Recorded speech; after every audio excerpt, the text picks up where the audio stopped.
Әлем немесе Батырхан Мәлік. Домбыра тартады екенсің.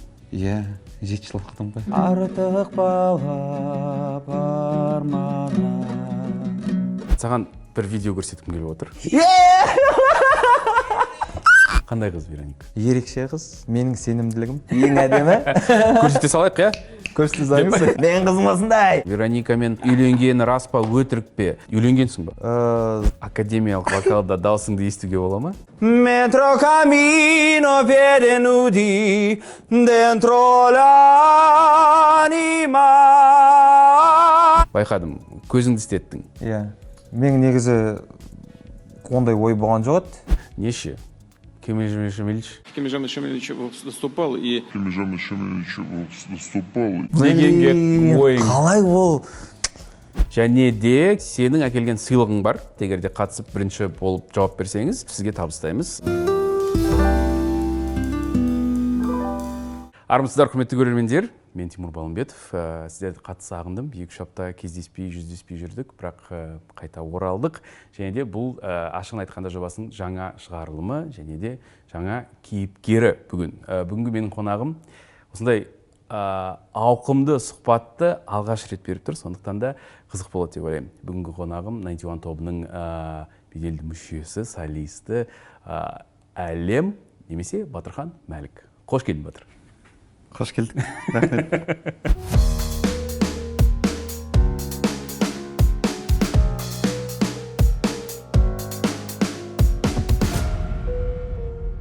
Қалай? Жақсы, тамаша. Өте қуаныштымын келіскенге. Мен негізі білмеймін қанша сұрадым Ерболаттан. Осы Батырмен сұхбат жүргізсем бола ма, сұхбат алсам бола ма? Мен өзім көп дайын болмадым. Мен бұлай жалпы әңгімелесуге қорқам. Неге?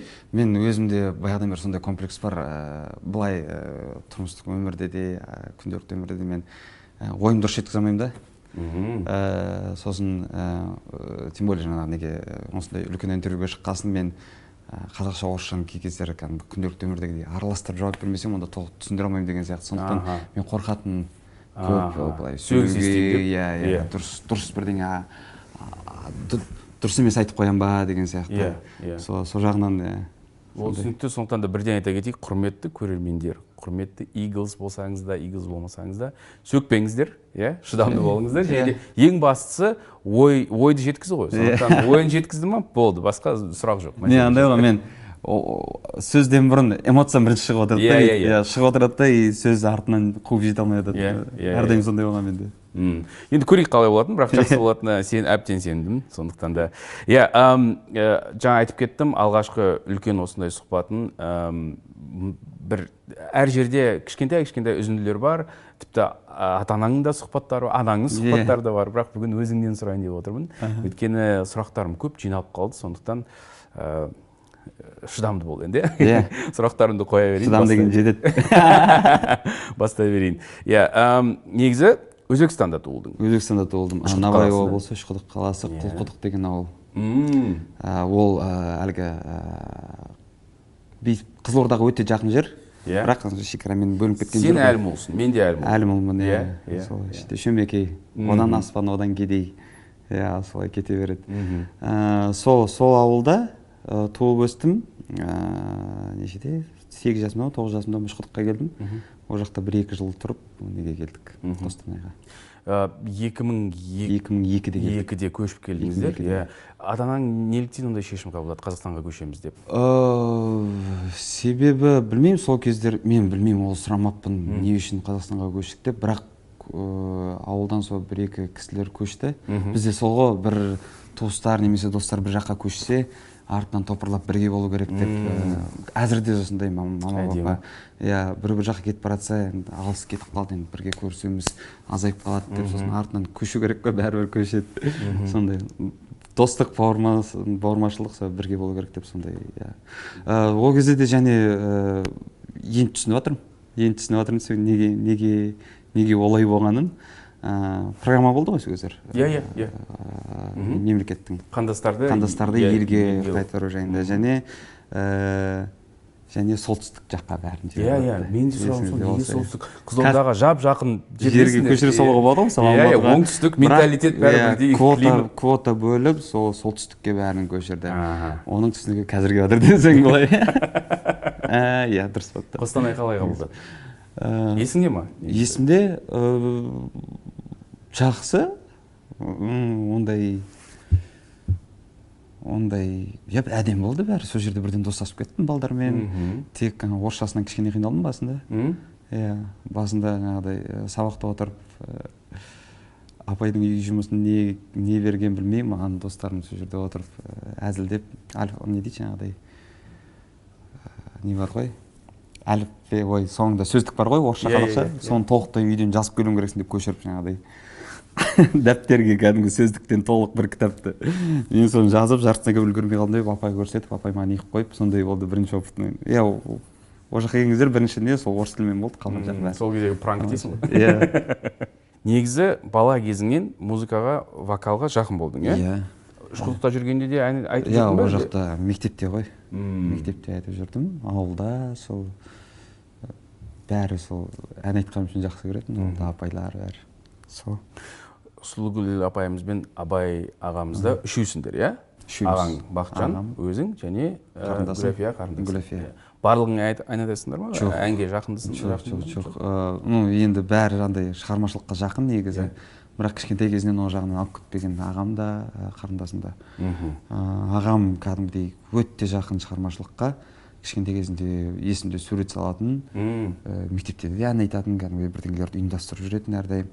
Бірақ та енді үйдің үлкені болғасын бірден жаңағыдай міндетті түрде универге түсу керек, не ғой? Жауапкершілік қой. Иә, жауапкершілік. Сол жағымен бірден оқуына түсіп, жұмысын жасап сондай болып кетті. Ол жағын қатты бүйтіп алып кетпеді шығармашылық жағында. Шығармашылық жағында менде қатты еркіндік болды кәдімгідей.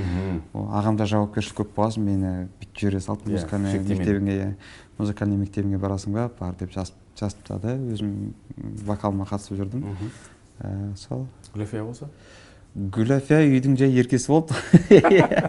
Ол ештеңеге бүйтіп қатысқанын өзі де айтады. Мен неге бір бәрің сияқты, жұрттың балалары сияқты ештеңеге бермегенсіңдер деп. Бауылмаймын. Иә, мен ничего не умею дейді, өзі айтады. Но қазір медте оқып жүр. Вот врач, дәрігер, интернатурада. Андай дәрежесі бар профессия ғой. Әрине. Сол. Керемет. Қанаң бір сұхбатында былай деген. Батырхан кішкентай кезінде өте жылауық болды. Жылаған кезінде бар даусымен қатты айқайлап жылайтын. Туысқандарымыз осы баланың өзінен дауысы әйдік деп айтатын. Кейін өсе келе ол дауыс әнге арналды. Қазір туыстарымызбен бірге бас қосқан отырыстарда кішкентай кезіндегі айқай тегін айқай емес екен ғой деп бір күліп аламыз.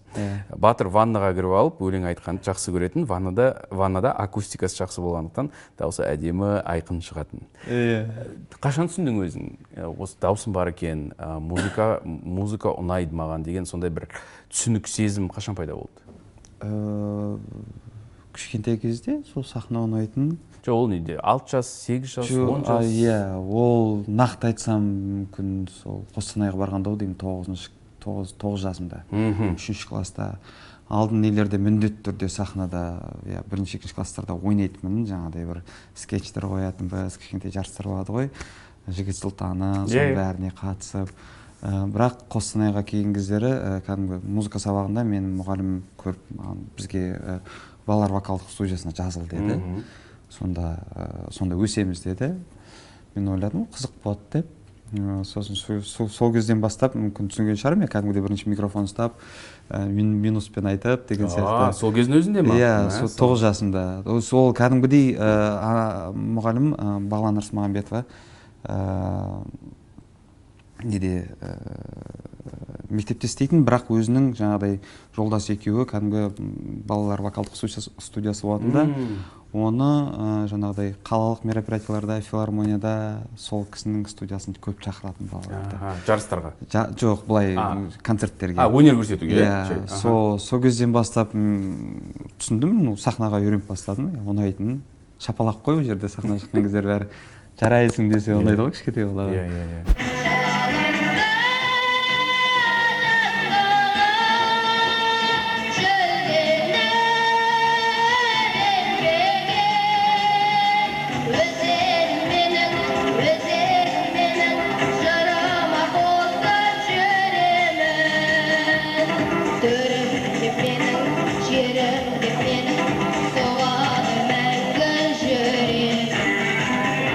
сол мақтаған. Содан кейін вот конкурстар басталып кетті. Қостанайда, тағы райондық, қалалық. Одан кейін Берлин болды. Ондайларда Барселона болды. Ол да болды. Берлинге 16 жасыңда бардың, 2009. Барселонаға 2006-да бардым. Одан ерте сонда.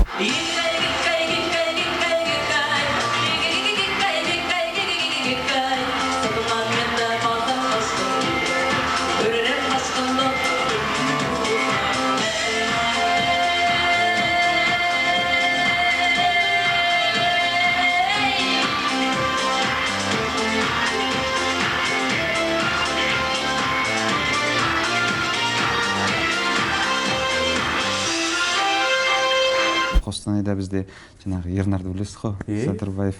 Сол біргеміз бір студияда болдық, сол балалар вокалдық студиясында. Жолдарың ұқсас негізі. Жаңа айтып кеттім ғой, сұхбат басталмай тұрып, Қостанайдан, Үшқұдықтан Қостанайға көштіңдер, одан кейін сендер де солай. Бәрі бірдей. Ата-аналары Ернардың Астанада, сен де ата-анаң Астанаға көшкен. Сол жерде екеуміз болдық, дайындалдық, сосын конкурстарға қатысатынбыз, екеуміз екі возрастной категорияда болдық. Мен ортаң болсам, ол кішкентай болады, мен үлкен болсам, ол средний болады, өйткені бір жас кішкентай болды ғой. Солай қатысып жүрдік. Сол кездер бірінші рет 2006 Қостанайда байқау болды, халықаралық золотой микрофон деген, содан кейін Алматыға көп келетін болдық, Бозторғай деген болды, Қарлығаш Әбдікәрімова деген, бәрі таниды негізі, ол Бозторғай дегенді. Содан сол жерден мен неғып қой, Барселонаға жіберу керек, мына баланың бір конкурс бар деп. Бардық енді, кәдімгідей байқау, халықаралық балалар байқауы. Одан кейін, Берлин, тағы Ресей, қай жер болды тағы, есімде емес. Белоруссия. Көп, өте көп. Мен таңғалған дайындық барысында домбыра тартады екенсің. 7 жыл оқыдым ғой. Мен білмеймін. Оны неге қолданбайсың қазір? Неге тартпайсың қазір? Мен 2010-да ойнағаннан кейін тастап кеттім. 2010-да мен, точнее, неге Ресейге оқуға түстім да, домбыраны қолыма алмадым. Ондай болса, біз ол домбыраны таптық деймін. Сезіп отырмын, көріп қойдым. Бірақ қол қатып қалған менде. Кәдімгі мен баяғы күйлері есімде емес. Онымен де біраз байқауларға қатысып тастадым деген сияқты ғой. Жаңағыдай онда былай өзінің этапын болып өткен нәрсе бірақ. Бірақ бір қонақ кәде болсын деп сұрасам бола ма? Алып беріңіздерші бізге домбыраны, онда Батырханға бере салыңыз.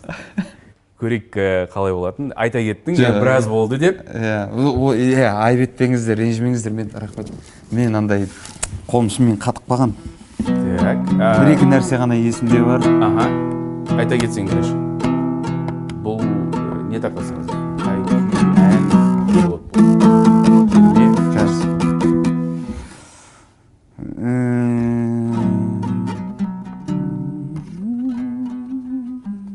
Мама жайлы кеткен екен, мамама ән айтып берейінші анда. Тамаша.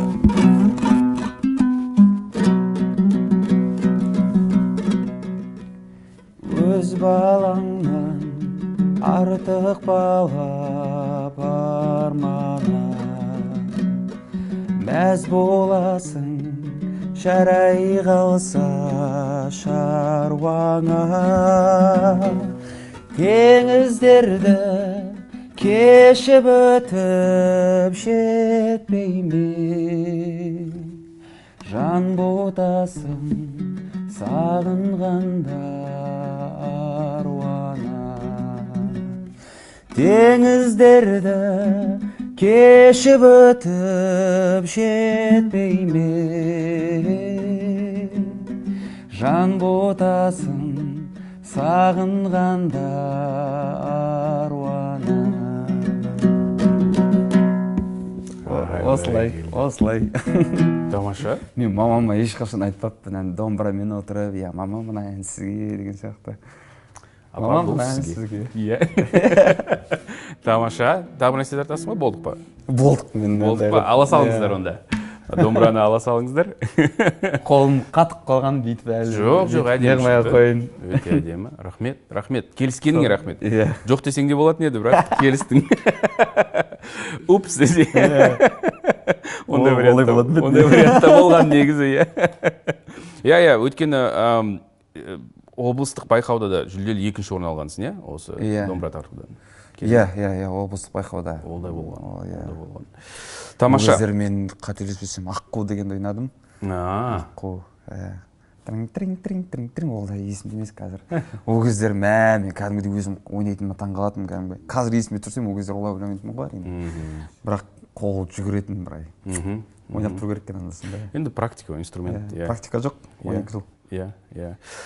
Батырхан классикалық бағытта ария және опералар орындап жүрді. Сонда да шоу-бизнес оны поп саласына әкелетіндігін білді деп оқыдым бір сұхбаттан, иә.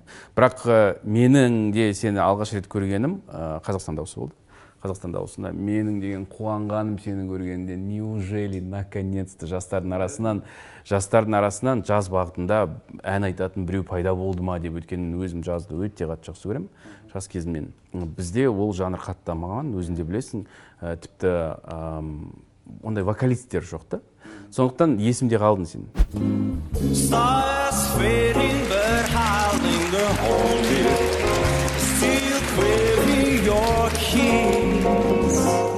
I'm longing to linger till dawn, dear. Just saying these. Жаздан бастадың, академиялық вокалдан бастадың, ариялардан бастадың. Бірінші сол академиялық вокалдан бастадым. Бұл сол жаңағы мектепте армандастар балалар вокалдық студиясында сол Музартты айтып, жігіттерді айтып, соны айтып өстік қой қалалық жаңағы мерекелерде. Содан кейін байқауларда сол халық әндері кәдімгі солай болып жүрді, кейін бір мутация болады ғой. Иә, әрине. Мен де сұрайын деген. Сол кездер мен анау неден жаңағы вокалдық студиядан шығып кеттім. Бір достарым бар еді, олар мына вокалдық студияға келді, сол кезден әлі ұяламын негізі ағайдан. Түркиялық ағайдан. Мен сол кездер ойладым, мен балалармен болғым келеді, достарыммен. Олар классикалық вокал айтады, сондай классикалық вокалды вокалистерді білесіздер ғой, бәрі бүйтіп жүреді ғой, мысалы. Қалай күшті дәрежесі. Бәрі Ернар Садықбаев. Сол кездер мен қызықтым да, Түркияға айттым, мен ар жаққа бара берейінші деп. Оған жіберді, бірақ әлі де ұяламын андай кішкентай кезде. Ешқашан кешірім сұрамағансың ба ол кісіден? Жоқ, айып етпеңіз, Бағлан апай.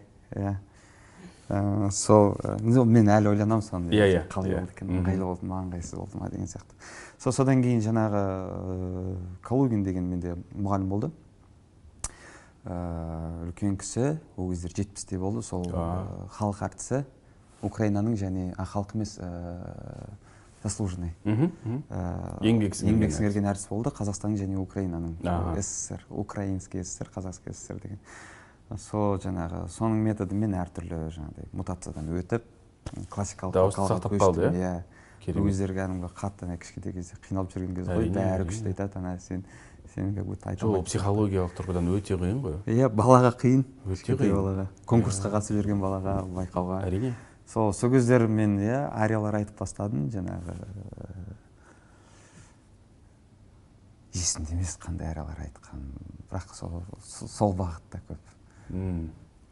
Содан кейін 16 жасында өзім кәдімгі содан өткеннен кейін жазға қызық бастадым. Ол кездер Фрэнк Синатра, Нэт Кинг Кол, Дин Мартин. Сол бағытпен соны қалай жақсы көрдім, әлі кезге дейін сол кәдімгі махаббатым. Академиялық вокалды орындайтын формадасың ба қазір өзің? Ол практикадан да шығып кеттім мен. Өзің үшін де үйде айтпайсың, е? Жоқ, өзім үшін айтпаймын. Кейбір жаңағы тректерге өзіміз студия жазған кездер артында бір өзіміздің, оны көп бэктарда бүйтіп естілей бермейді мүмкін, бірақ ана әннің атмосферасын шығару үшін сөйтіп айтып тұрамыз артында өзім.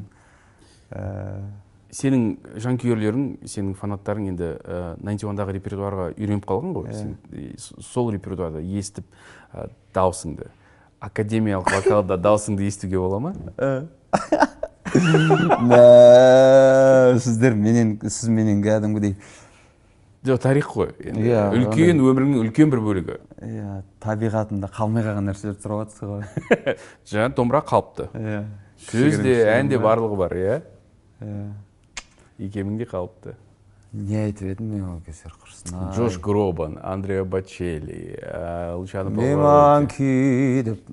manchi quando il sole dà la mano all'orizzonte, quando il buio spegne il chiasso della gente, la stanchezza addosso che non va più via, come l'ombra di qualcosa ancora mia. Mi manchi, posso far finto di star bene ma mi manchi, ora capisco che vuol dire averti amato prima di dormire. Mentre cammino piedi nudi dentro l'anima, mi manchi e potrei averti amato ancora ma mi ingannerei.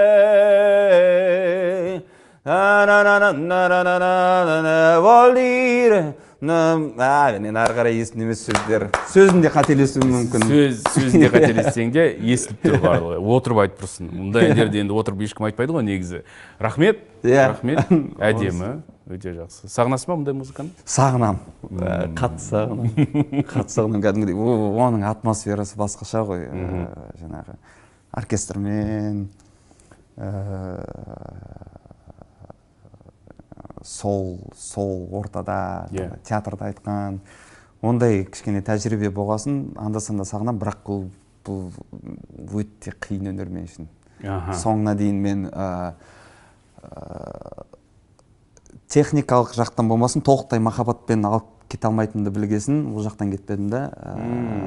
Бірақ техникалық жақтан мен де бүйтіп қарадым да, бұл негіз қиын өнер деп, сондықтан ол жаққа басып сұқпай қойыншы дедім. Сол. Иә, қызық. Ол академик операда істеп жүрген достарым бар, театрда істеп жүрген солисттер. Олардың өнері қаншалықты қиын және қиын жол екенін мен білем. Тер төгіс, қан төгіс өнер екенін, сондықтан сыйлаймын. Сосын көп өкінішке қарай, көп халық біле бермейді. Қанша талантты болса да, өте сондай бір нишаларында қалып қояды, өкінішті әрине. Рахмет. Көп рахмет. Саған бір видео көрсеткім келіп отыр. Осы видеоны арнайы сен үшін тауып дайындадым. Бұны тауып алу қиын болды. Бірақ ағаң таныстар көп. Солар маған тауып берді мынаны.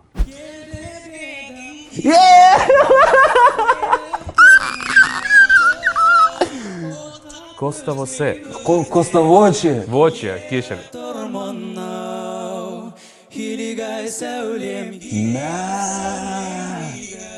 Сенде жоқ па бұл видео? Жоқ, мен осыны таба алмағанмын. Ешкімде жоқ бұл видео.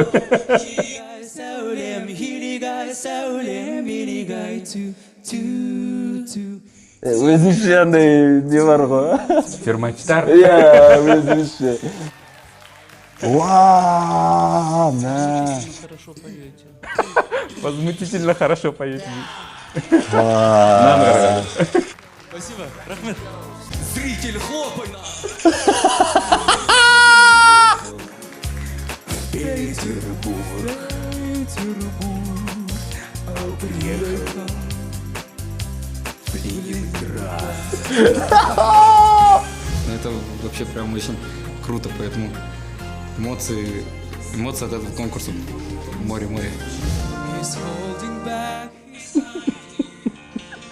Тықылып қарап отыр былай. Why won't he be the king I know is, the king I see inside? Үшінші турма уже өткен біз ба не? Өтіп отырық қой.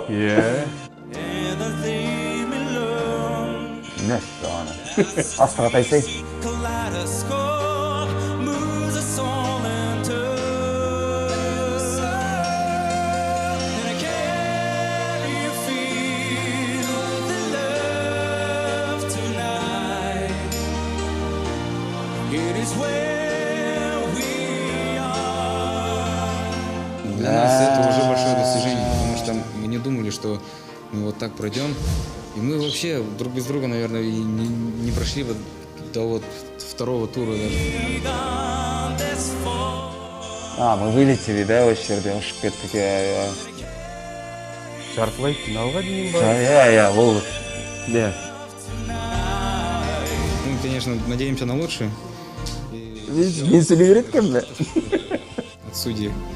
Надеемся на лучшее. Мынау тосын сый болды кәдімгідей. Коста Вочи деген топтың құрамында, дуэттің құрамында X-Factorға қатысқансың. Бұл кездері біз қазір айтайыншы 2012 ма солай? Иә. Мен 11 ма, 12 па сондай? 11-12, мен Челябинскте оқып жүрдім. Мгм. Өнер академиясына түстім ол кездері. Екінші курспын ау деймін. Бірінші курс па, екінші курс па. Қатысуға келгенбіз жаңағы дос бала екеуміз, Арман Таккаболов деген. Ол да Қостанайда. Ол да сол бәрі бір неде Бір студияның балдарымыз. Бір тәлімгерлер. Неге келдік?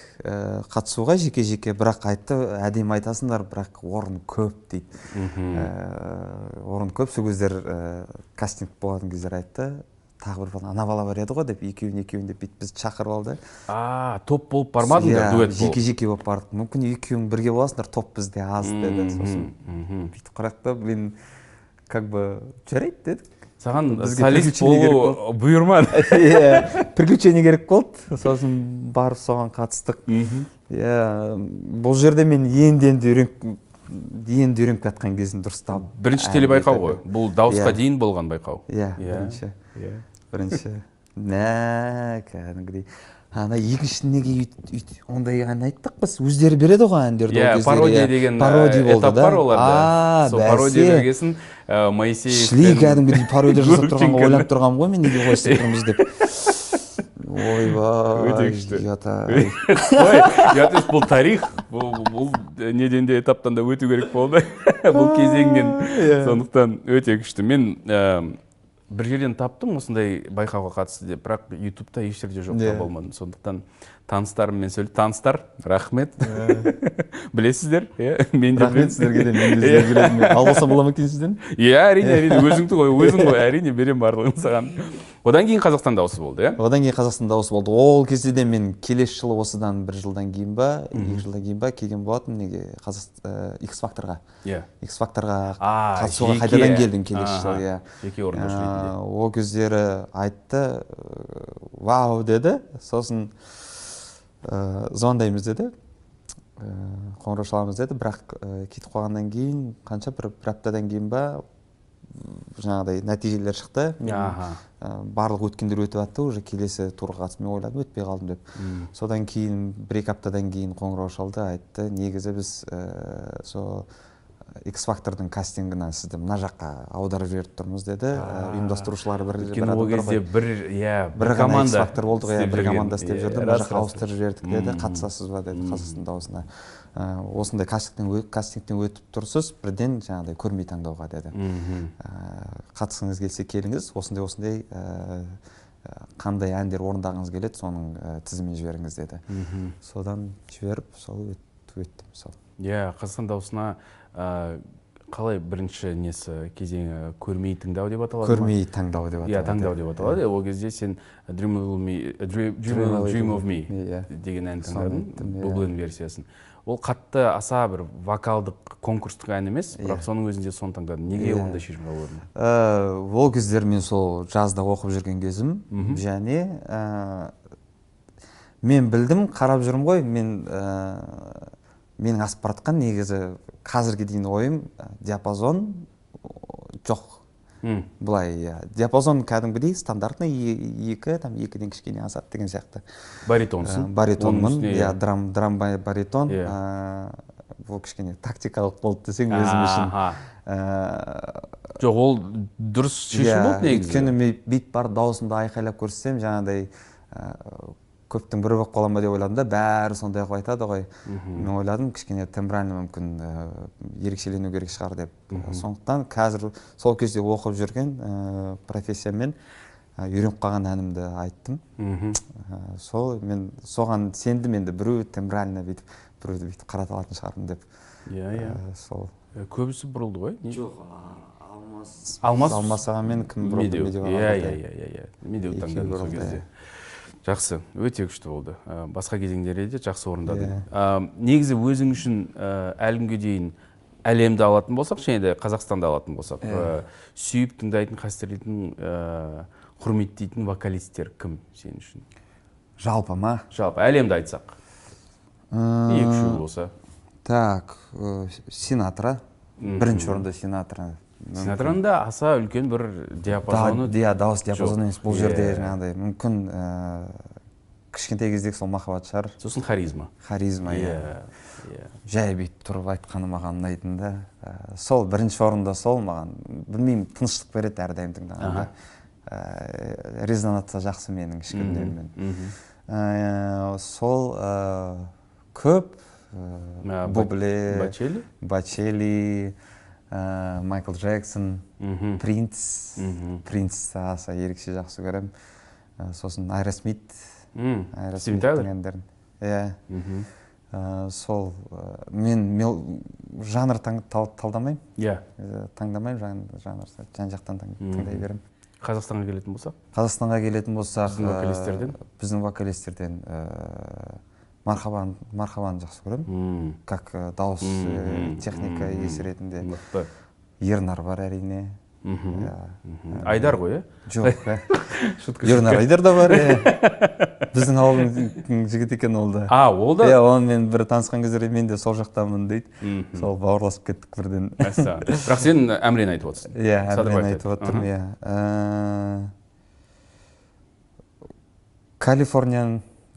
Калифорнияның әндері ұнайды. Әндері, иә. Бұл жерде вокалдық жағынан сол несі ғой, енді техникалық жағынан білмеймін, өйткені ол әндерде олай берген жоқ қой. Өйткені мен бұлай тыңдап көрген жоқпын басқа әндерін. Бұл жерде ерекшелігі сол әндерін өзінің несімен, манерасымен беру ғой. Оның әндері мен айтсам, ол әндер ондай болып шықпайды да, мысалы. Оның әндері тек өзі сөйтіп айта алады, мысалы. Ерекшелігі сол, сондықтан әдемі. Иә, қазір есіме түсіп жатқандар сол. Рахмет, түсінікті, иә. Мына Қазақстан дауысынан кейін 91 деген үлкен бір дәуір басталды, әлі де келе жатыр. Ол да әлі біткен жоқ ол дәуір, иә. Байқаудан кейін Ерболат Беделхан шақырды. Ол басында сені жеке вокалист ретінде шақырды. Сенімен жұмыс істеймін деп. Мүмкін. Деп естідім енді. Сондай жоспар болған екен деп. Ол сенің де арман шығар ол кезде. Иә, ол кездер мен Қазақстан дауысынан жартылай финал болды.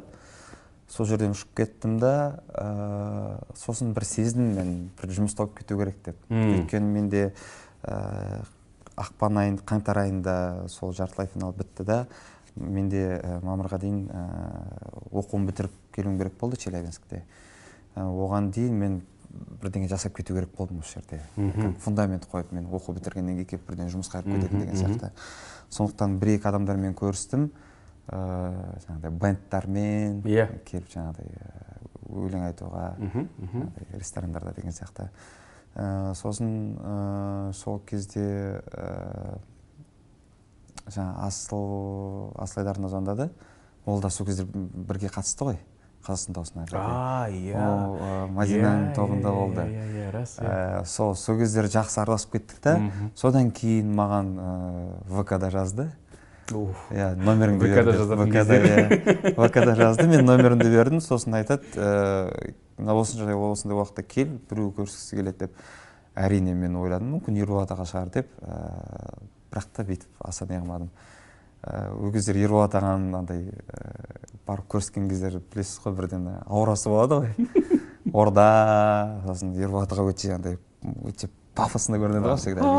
Деген дұспен келеді ғой бөлмеге. Ол кісіні сол кездер сөйтіп көріп, деп бүйтіп, осылай отырдым, бүйтіп. Мынандай отырдым ғой, міне, отырсым осы болды. Сол айтып берді. Айтты, осындай жоба болайын деп жатыр деді. Жоба болайын деп жатыр. Кетейді айтты. Жалпы сол жобаға қатысасың ба деді, кел деді. Осын жалпы мақсат осындай деді. Топ құрып, жақсы бір дүние жасап шығару деген сияқты. Жалпы армандарың не дедім, мен арманды сол кездер айттым, студия дедім. Мен қазіргі енді студияға қызып келе жатырмын. шынымды айттым, андай қатты бүйтіп жаңағыдай сахнаға қатты қызығам, бірақ қазіргі мақсатта мен студияға қатты қызығып жүрмін дедім, өзім ән жазып бірдеңе көруді. Сол айтты, студия бар деді. Сол бар дегесін жарайды дедім, күшті дедім, бірақ мен жарты жылдан кейін келе аламын.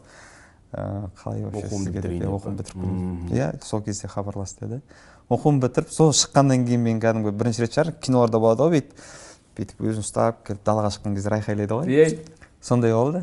Иә, осы дедім, нақты осы нүктесі дедім, қойдым дедім, бара берсем болады деп.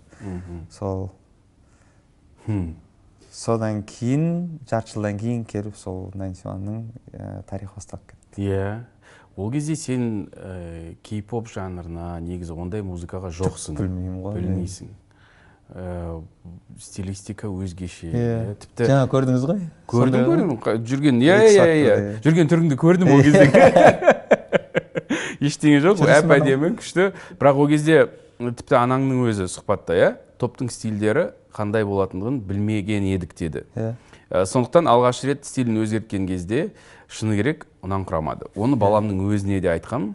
Уақыт өте келе ойымды өзгерттім, неге баламды қолдамасқа деген шешімге келдім. Ол үкіметтің қаржысын қымырған ұры, әлде бір қаншер қылмыскер, болмаса зорлықшы емес, бойындағы талантты халқымен бөлісіп жүрген әртістердің бірі, яғни бұл бар болған сахналық образ деді Сұлугүл апайымыз бір сұхбатында. Сен үшін бұл да бір транзишн болды ма, қиын болды ма? Тым ондай болған жоқ. Мен жалпы ашықпын әрдайым кез келген бір жаңашылдыққа. Сондай болдым да ол кезде мен керісінше бір қызығатым, мен өзімді ойлайтым, осындай боламын деп. Мен негізі комплексім көп болды ол кезде. Сол кезде мен қызығатым, кішкентай кезде мамам айтатын, құлағым тестеп берші деген сияқты. Сондай айтатын кішкентай кезімде. Өйткені менің Алматыға көшіп кеткен туыстарым, сол кездер менің інім бар, сол кішкентай кезінде ауылға келген кездері 3-те ма, 4-те ма көз тимесін деп құлағынан тесіп қойған екен да. Мәссаған. Көз тимесін деп. Мен ол кездер 6-да ма, 7-де мен соны көріп, қалай күшті деп, мен мамамнан сұрап, соны жасата алмай қойғам. Бірақ сен үшін ол көз тимесін деген не емес, қызығушылық қой, Иә, бұл деген мен стил ғой, ол кездер стил болды, мен үшін. Сол жаңағы неде киноларда көрем, мен үшін бұл ешқандай жаңағыдай артықшылдық та болған жоқ та. Бір әдемі сияқты болды. Папа не дейді, Бақытжан не дейді деп ойлаған жоқсың ба ол кезде? Ондай дым ойламаппын, білмеймін, ол кісілердің ойын ойламаппын ол кездері. Сол шаш бояғаннан кейін айттым, мен шашым бояп жатырмын деп бүйтіп көрсетем, қалай, мен нормально. Жоқ, мен айта кетейінші, бұл деген ата-анаңның сені сондай азаттықта, саған бостандық бергендерінің сол бір дәлелі ғой. Қысылмадың, еш қысылмадың, еркін өстің, қорықпадың ондай. Мені сол кішкентай кезімде музыкалық мектепке берді да, мен шаруасы болмайтын. Маған күнделікті 40 теңгемді беретін, 20 теңге автобусқа, 20 теңге үйге деген сияқты. Сонымен барам, қайтып келем.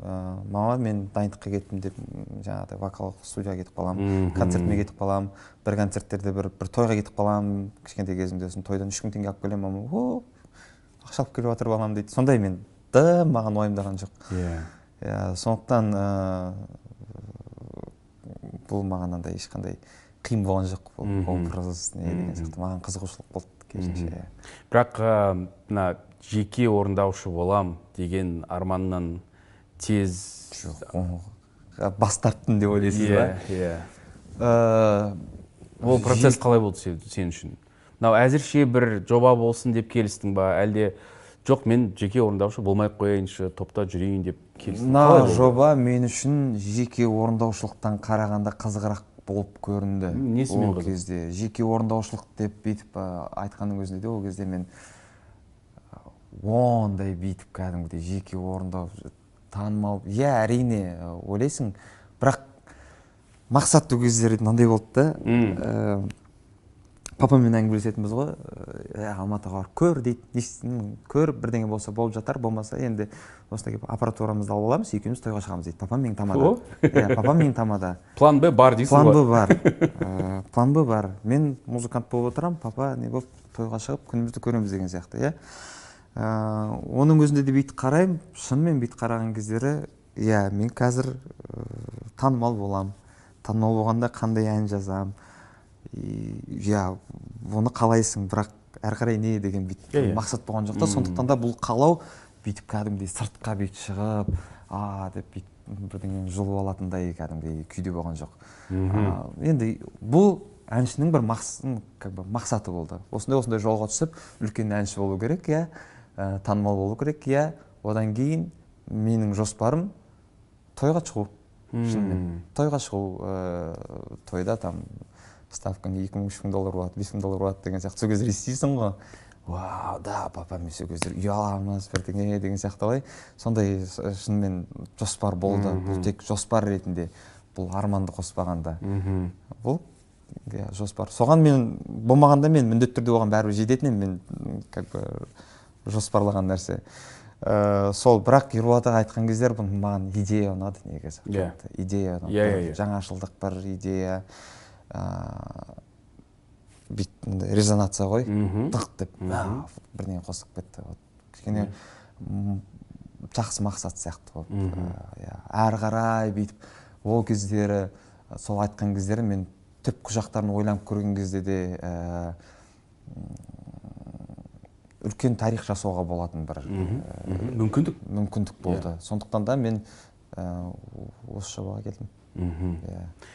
7 жыл жұмыс істедіңдер Ерболатпен. Қазір бөлек өздерің жұмыс істейсіңдер. Ол туралы қазір әңгімелесеміз. Бірақ осы 7 жылдың ішінде сенде шаршадым, топтан кетейін, үзіліс алайын деген кризистік моменттер болды ма? Болды, иә.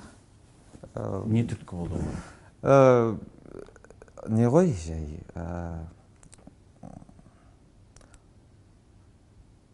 Финанс бірінші. Екінші ол шығармашылық күйзеліс болады. Содан сол кездер бүйтіп ойлайсың, енді әрі қарай не істесек екен деген сияқты. Бұл жаңа не ғой, бір потолок көріп тұрсың ғой. Бүйтіп шолатып, содан кейін тағын екен деген сияқты. Шындыққа келетін болсақ, бізде негізі Қазақстанда потолок өте төмен. Төмен, иә. Тез көтерілу, жеңіл, оңай, бірақ әрі қарай не істейміз деген сөзінің жаны бар. Сол кезде енді соған жетіп алып, кейін одан кейін бүйтіп, шын айтсақ, финанстық сол қаржы мәселесі болғасын, кішкене ойланып бастайсың, енді не істесек екен деген сияқты. Бірдеңе дұрыс жүрмей жатырдың сезімі болады да, содан иногда ойлайсың, так. Сен топтың ең үлкенісің ғой? Иә. Ең үлкенісің, иә. Сондықтан да ондай олар әрине пайда болады. Ол заңдылық, және де мен жақын арада бір достарыммен әңгімелескенмін. Топқа қатысқан көп таныстарым бар. Бірақ топтан көп ақша тапқан, машина алған, үй алған әлі бірде-бір адамды көрмедім мен Қазақстанда. Басқа елдерде мүмкін барша. Бірақ ана кімдер, Backstreet Boys'тың өздері банкрот болып, ақшасы қалып, олардың да сондай нелер болды. Кейін қайтадан жиналып, өздері ақша таба бастады. Мен олардың тарихын оқып шықтым, олардікі қиын екен кәдімгідей. Өте қиын олардікі. Кабальный условия. Продюсерлер лақтырып кетті кәдімгідей оларды. Өзі түрмеде өлді. Жоқ, бізде шүкір, бізде бәрі жақсы болды. Бізде тек сол біздің алған бағытта болды ғой. Шектеу. Шектеуде болды, өзіміз қойған шектеуде, және де өзіміз қойған бір мақсатта болды. Ол мақсатта ақырын жүріп жатыр, орындалып жатыр, біраз да орындалып тастады. Ол кездер біз біраз шынымен мен ойлаған нәрсе көп көмек күттім үкіметтен деген сияқты, сондай бірдеңелер болып қала ма деген сияқты. Болады ғой, бір үкімет бүйтіп бір. Мен ойладым сол кездер, білмеймін, ондай бүйтіп көмек береді. Қолдаса бізді қолдау керек деген сияқты. Жоқ, ол сөзінше керек, ол Ерболаттың да сондай үміті болған. Өйткені бір үлкен бір программа жасап, бізде сондай бір мақсат болды, бір кәдімгідей осы индустрияны бүйтіп қоятын, бүйтіп бәрін орын қоятын бір әнші келіп бүйтіп айтқан кездері міндетті түрде коммерциялық жаңағыдай контракттармен, көп концерт болмаса да, мысалы, коммерциялық контракттармен қыруар жаңағыдай ақша тауып өмір сүретін жағдай жасай алатындай біз программа істедік. Ерболат аға өзі біраз отырып идеялар керемет істеді, оған біз өзіміз атсалысып не істедік, оны барып үкіметке бердік деген сияқты ғой. Сол әрі қарай бүйтіп дамымағасын, тоқтайсың да тағы басқа істейсің, бұл тек нелер ғой, жаңағыдай бірдеңе істейсің, болмай қалады, тағы да істейсің, болмай қалады, содан кішкене бүйтіп шаршап қаласың да, бір отдышка керек болады да. Сол отдышка карантин болды. Содан кейін өзінің бір шешімдері бүйтіп келді ақырында. Сол жаңағы сен айтып кеткен осындай кезеңдерде кеткің келді деген шешімнен сені не тоқтатты? Кеткім келген емес, просто шаршау ғой, просто. Күйіп кеткен кездерің, иә? Күйіп, түсіндім. Жасағың келмейді деген сияқты, демалыс деген сияқты, ұзақ деген сияқты. Қазір азатсыңдар, продюсерсіз, инди әнші топсыңдар деп айтуға болады, өйткені лейбл жоқ, продюсер жоқ, барлығын өздеріңіз істейсіңдер. Инди деп соны айта ма? Иә. Мысалы үшін бір кездері Бейонсе әкесімен жұмыс істемей кеткен кезінде өзін инди әншімін деп жариялады. Өйткені мен өзім жазам, өзім шығарам, қаржы менікі, продюсерліктің барлығы өз қолымда, сондықтан мен сондай self-produced әншімін, инди әншімін деп сондай альбом шығарған негізі. Айырмашылық бар ма? Жеке жұмыс істеуде? Айырмашылық бар. Айырмашылық көп. Ең үлкен плюс, ең үлкен минус. Ең үлкен минус, біз әлі көп Ерболат ағаның атқарған жұмыстарын соңына дейін білмейміз. Енді үйреніп келе жатырмыз. Бұл кәдімгі бізді неге паникаға салатын нәрсе. Сол қазір, сонымен көп айналысып жатырмыз негізі. Соңғы уақыт қазір турға дайындалып, кішкене шығармашылыққа кішкене енді қайтып жатырмыз. Бірақ та осы жарты жыл болды ма, жарты жыл көлемінде ма, 4 ай болды ма, Ерболат ағаның компаниядан кеткелі. Жариялағалы. Жұмыс тек сонымен болды, административтік жақтан. Ұжым жинау сосын, е? Ұжым жинау, онымен төртеуміз отырып ең бірінші мақсатты талқылау, одан бөлек кім қандай бір-біріміздің қарактеріміз бұл кездер уже басқаша біліне бастайды. Мысалы, соны бүйтіп қарап жүру, бір-бірімізге ыңғайлану деген сияқты, әңгімелесу, көп психологиялық жұмыс енді істейміз деген сияқты. Сосын ұжым жинау, финанс бір жақтан табу, көп сондай жұмыс болып кетті да, біз студиядан көп алшақтап кеттік. Ерболат ағадағыдай өзіміздің күнделікті өміріміз бүйтіп 180 градусқа ауысып кетті. Бұл ең үлкен минус. Минус, иә. Бұған енді үйрену керек. Бұл да кейін үлкен плюс болады. Рас. Ең үлкен плюсы еркіндік деп мен сізге бүйтіп келе аламын, мысалы. Мысалы, айттың бағана, біраз сұрадым деп. Деп, еркіндік деп, мысалы, жаңағыдай, шешім қабылдауға ғой, тек шешім қабылдауды. Так, мұнаны біз істей аламыз ба, істей алмаймыз ба, давай көрейік деген. Мына әнді шығарайық. Мысалы үшін, сингл осы болсын деген. Дайын болды, так, ертең-ақ шығара берейікші деген сияқты, көп күтпей, ертең-ақ шығара берейік, мүмкін. 6 ай камбэкті күтпей, дейсің ғой? Иә, мүмкін бірдеңе түсіреміз, көп қаржы бөлмей, мысалы, клипке 5-6-7 миллион кететін болса, мүмкін 300 мың, 400 мың бір жерден таба аламыз, мүмкін. Тауып, бір оператор алайық, көшеге шығып, бірдеңе түсіріп қайтайық, мүмкін жай. Муд видео қыламыз. Сондай шешім қабылдай аламыз. Бұл өте үлкен плюсы. Осы жаңа кезең басталғалы 2 бейнебаян шығардыңдар. Қаралымдары да жақсы. Қаралым өте тамаша, мәне қуанып отырмын. Рахмет, мен қорықтыңдар ма? Көрермендерге, тыңдармандарға және де Иглс біздің үлкен махаббаттарымыз, сіздерге көп рахмет. YouTube канал аштық. Жазылымдар қазір саны 50 мыңға таяп қалды. Керемет. Бір айдың ішінде. Керемет. Білесіз, YouTube-та өте қиын. Өте қиын. Және қаралымдар 2 видеода 1 миллионнан асты. Мына бейнебаяндарға қаржыны қайдан алдыңдар?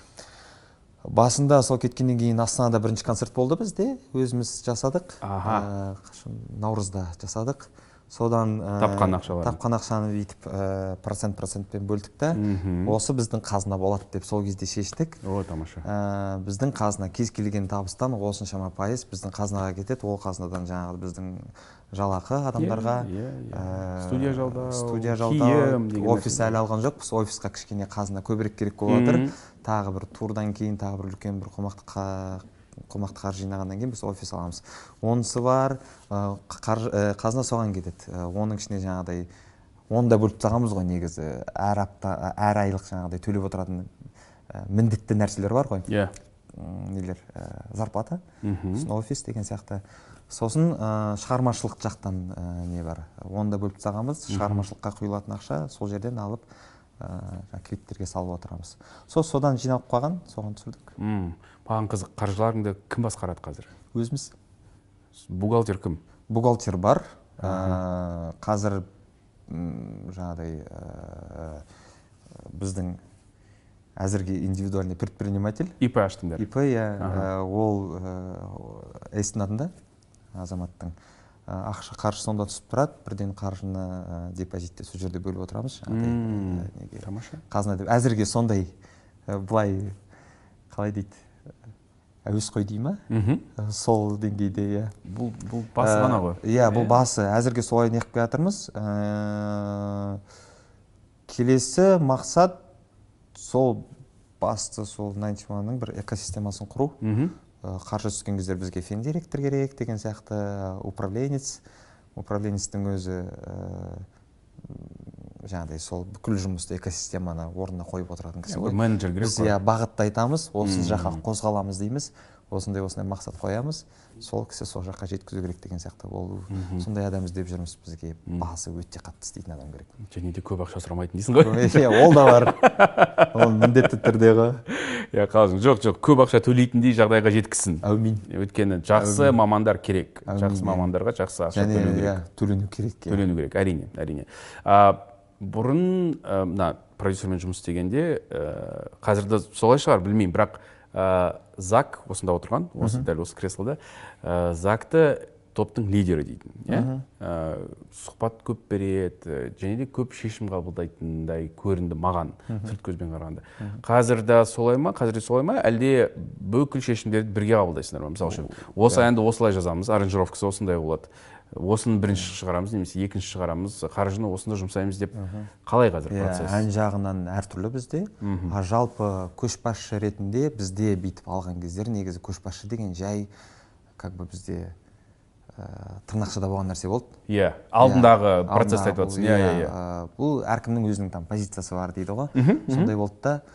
Жалпы негізі көшбасшы деген бізде былай достық ретінде қарайтын болсақ, әр кезде әркім болған. Бұл жаңағыдай әркімнің несіне байланысты ғой, өзінің қай жерде, қандай салада өзі күшті, біз соған сенеміз деген сияқты. Сол бар, және де біз өте андай болдық. Бесеуіміз сол кездерден бастап андай түнелсек бірге түнеліп кететінбіз да. Бүйтіп тым жасағымыз келмей, сол кездер міндетті түрде біреу болатын, бүйтіп атып шығатын. И ол кездері ол біреу әрдайым бір адам емес, әрдайым әртүрлі адам болатын. Сондықтан да біз ойладық, Құдай сөйтіп істейді деп. Біз сөйтіп атсақ, міндетті түрде біреу шығады, көтеретін қайттан бәрін. Соның артынан тұрып қайттан рухтанып, әрі қарай жұмысымызды жасай беретінбіз. Қазір де сол, және де қазір әркімнің өзінің мысалы бір салалары бар, кімді біз қай жерде жақсырақ көреміз деген сияқты. Мысалы, концепция жағынан кейін кездері Зак тамаша ойы. Рас. Миым білесіздер. Мегамозг. Иә, миы бүйтіп шығып тұрады басынан. Сол үшін ол всегда Панама бірден келіп десең. Негізі Зак мутант десең. Иә. Айтпай ақ ойнар қарай. Жақсы, түсінікті. Сол жағынан жақсы Зак. Бала бізде қазір көп оның жаңағыдай визуалдық тұрғыда біз қандай болу керекпіз. Оның көзқарастары өте әдемі, мысалы билеу жағынан. TikTok-тың өзі үлкен сала ғой, мысалы. Біз оған бүйтіп қиын кірсек балалар, қалай бұны істейік деп, бала оны жақсы білет, себебі визуалдық тұрғыда ол бірден эстетиканы жақсы көріп біле алады да, жаңағыдай обложкілер, видеоға бір жаңағыдай YouTube қосағанда бірдеңелер салынады ғой, міндетті түрде бала жүргізеді, мысалы көбінесе жаңағы монтажермен кетіп қалады, фотошопқа жазуды кішкене түсір, көтер, эстетичный әдем болу керек деген сияқты, сол жағынан бірден сеніп бере саласың. Стилистика жағынан жақсы түсінеді.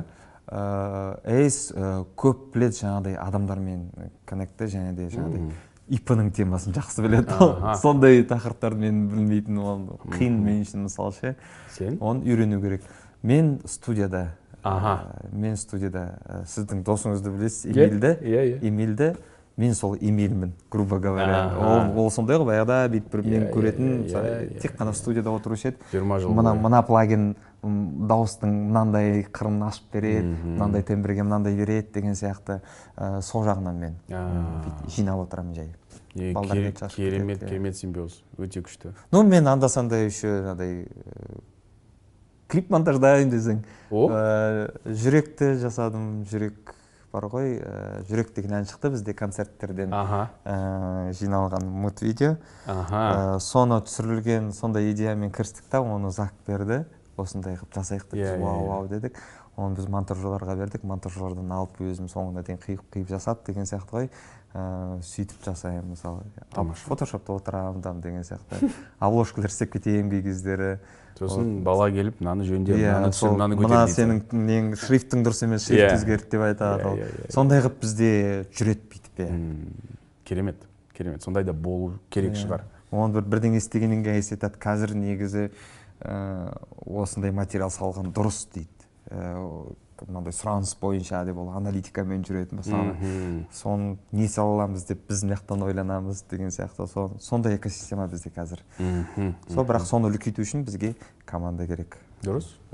Бас жасайтын кісілер кімге хабарласады, қайда хабарласады? Біріншіден YouTube каналға жазылады десей. YouTube каналға жазылыңыздар.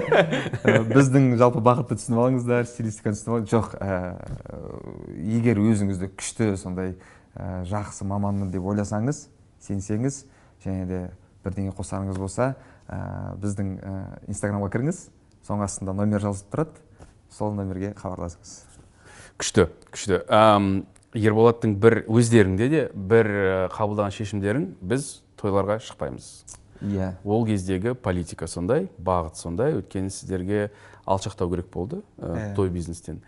Қазір енді есім, 91 деген есім бар, барлығы біледі. Егерде формат жағынан келетін сондай бір ауқымды той сияқты шара болса, әлде қатыспайсыңдар ма? Неге жоқ дейміз ол кездері біз.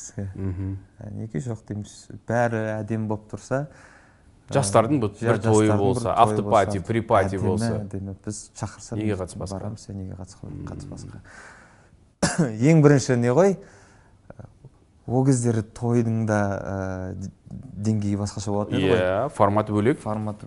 Біз ол кездері менде көп тойға шығып жүрдім ғой. Ортаға шығатын біз, сахна болмайтын, ортаға шығатын біз, официанттар жүреді, адамдар жүреді, бүйтіп кетіп бара дәл алдынан адам өтіп кетеді деген сияқты ғой, кетіп бара жатқанда жерде кесесініп атады деген сияқты. Сондай деңгей болды ол кездері. Одан кейін ол да бар енді, бірақ қазір адамдар көп жаңағыдай басқа шақырып істейді ғой, үлкен сахна қойып. Сосын сендерді шақыратын адамдар да енді шамалы түсінеді ғой, форматты да түсінеді, сіздерді де, әндерді де түсінеді. Бірақ біз бір рет ең басында Ерболат аға әдейі көрсеткен, тойға барғыларың келе ме деп. Сосын барып көрдік ең басында, егер чтобы білмей атырып бүйтіп жоқ демес үшін деу үшін де. Сосын біз бардық, сосын кішкене атмосферасы өзімізге кішкене жақпай қалды. Негізі сахна әдемірек деп. Бірақ біз ол кездері айтқан жоқ, біз тойға бармаймыз деп. Біз айттық, егер сондай бір үлкен әдем, автопати сияқты бір үлкен сахналар қойып, сондай бір тойға деген өзіміздің көзқарас болды да, оны біз ұйымдастырушыларға жіберетінбіз. Осындай болса, блин, давайте деген сияқты. Біз келе береміз деген сияқты. Бірақ ондайды ешкім жасаған жоқ, сондықтан да бізді ешкім шақырған да жоқ. Бірақ қазір жасап жатса, мысалы автопати, үлкен той, неге жоқ? Гонорар қаншалықты өзгерді? Қатты өзгерген жоқ. Көтерілді ме, түсті ме? Сол баға. Сол баға, алдында болған. Сол баға, бірақ кішкене түстау деймін. бірақ қатты бүйтіп шлиги қатты түскен жоқ андай. Бізде енді анандай дәрежені ұстау керек. Өте дұрыс, өте дұрыс. Мен Инстаграмнан опрос, сауалнама жасадым. Сұрақтарыңыз болса, жазыңыз деп. Сол кейбір сұрақтарды оқып шығамын саған осы әңгімеміздің барысында. Әсел Жұмахан, көптеген келеңсіз жағдайлар болып жатыр. Өздеріңізге 2016 жыл қайта келгендей көріне ме дейді. Қазір концертке байланысты ғой бұл сұрақ. 16 жылы көптеген концерттерге шығармай сіздерді әртүрлі аудандарда. Қазір де сондай болып жатыр. Рас па? Әлде бұл бөлек па? Кішкене бөлек деп ойлаймын. Бұл жерде біз жалғыз емеспіз. Бұл негізі оқиға сол ана үлкен концерттегі соңғы болған даудан кейін ғой. Ика мен Шиза. Оның бүйтіп жұдырығын бізде көріп қалдық. Шапаларын. Солай түсіндір ма сіздерге? Сендерді бір категорияға егізе ма? Сондықтан да жүріп тұрған ештеңе жоқ. Адамдардың ойы бар, сондай жай бізге әңгімелесу керек. Біз сол үшін бүйтіп мен мысалы интервьюға келіп отырмын деген сияқты ғой. Сол үшін мен кеше алдын басқа бір подкастқа барып қайттық.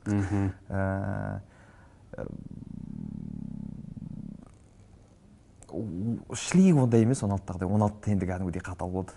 Есімде ол. Ол кезде бізге кәдімгі оққа қаралармен жүрдік. Калаш ұстап жүретін деген сияқты ғой. Қазір мүлде басқа. Қазір енді сөйлесуге болады ғой. Сөйлесейік, әңгіме айтайық. Сөйлесіп көрдіңдер ма? Шешімдерін өзгерткендер бар ма? Көп. Кеше мысалы, ол үшін бізге осылай ашық сөйлесу керек екен, ашық айту керек екен. Кеше мысалы біраз подкастқа барды қалдым. Содан кейін көп адамдар жазып жатыр. Сол кездегі 16 жылғы митингта тұрғандардың біреуі едім деп қолыма не ұстап алып, күліп, ана видеолардың ішінде бармын деген сияқты бір какой-то бірдеңелерге түскен. Қазір концертке келсе, мен тортпен күтіп аламын деген сияқты. Сондай ойлар не деген процесс. Қуаныштымыз. Бұл жерде айтатынымыз тек бүйтіп ұрыспай қойық, әңгімелесіп түсінеміз. Бір ортаға келеміз ғой, әйтеуір. Мен ойлаймын, бәріміздің мақсатымыз бір, ойымыз бір деп, бұл даму. Сол жолда бәріміз бірге жүрейік та, жұмыс жасайық. Жұмыс жасайық, жігіттер, жұмыс жасайық. Сол ғой өкініштісі. Жұмыс жасауға дайынсыңдар, мүмкіндік бар, бостандық бар, бірақ енді ана концерт. Білмеймін енді, сұрай кетейін, өйткені біреу жазған осыны. Топтар продюсерден кеткенде, продюсерлер кислород перекрывать деген нәрсе болған бұрын. Бұл ондай мәселе емес па? Қазір ғана мен осы интервьюдің алдында Ерболат ағамен көрісіп келатырмын. Турға шығардың алдында балалармен алдына отырып, Ерболат ағаның батасын алып кетейік деп, алдына барып сөйлесіп, чай ішіп, біраз кәдімгідей қалай жасау керек, біраз кеңестер сұрап алдық, айтты. Сосын қалай тағы біраз қосатын нәрселер бар екен, соны айтты. Біз кәдімгідей вау, рахмет деп. Сондай қарым-қатынастамыз, өте тамаша бәрі. Ондай нәрсе тым ештеңе болған жоқ. Тамаша. Өттір 74 неге концерттерде шоу жасамайтын болғансыңдар, Музарт секілді тұрасыңдар дейді. Бұл мүмкін ішкі жан дүние, жай ғана. Ішкі жан дүние. Себебі шынына келсек, сол ғой кезінде біздің енді бірдеңе жыртып шоу жасап тұрған кездерде, ол кездер шынымен көңіл күй сондай болды да. Кейін карантиннен кейін кәдімгідей біз іштей шынымен бәріміз басылып қалдық қой, не істерімізді білмей.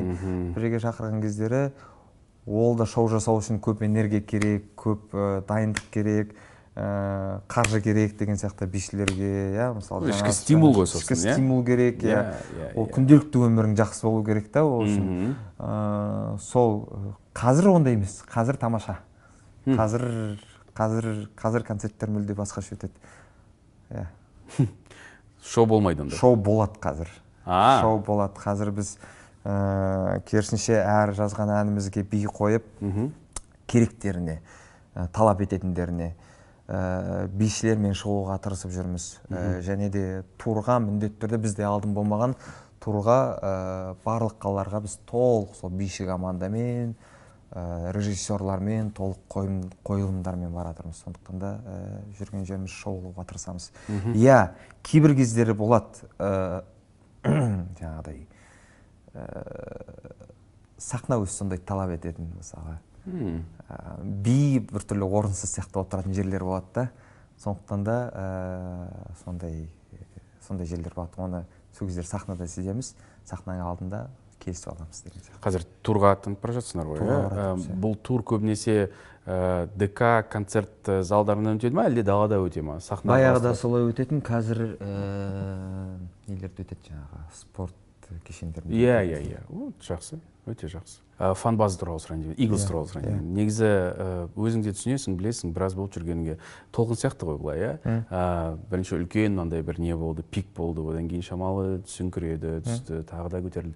Қазір не болып жатыр? Қазір мына жігіттер бөлек шықты деп көбірек қолдап жатыр ба? Әлде керісінше? Көбірек қолдап жатыр. Бұрынғы, мысалы, баяғыдан бері сағынып жүрген, бізді мысалы еркіндікті сағынып жүрген, анау береді ғой, Обама бүйтіп. Иә. Сағынып жүрген Eagles кәдімгідей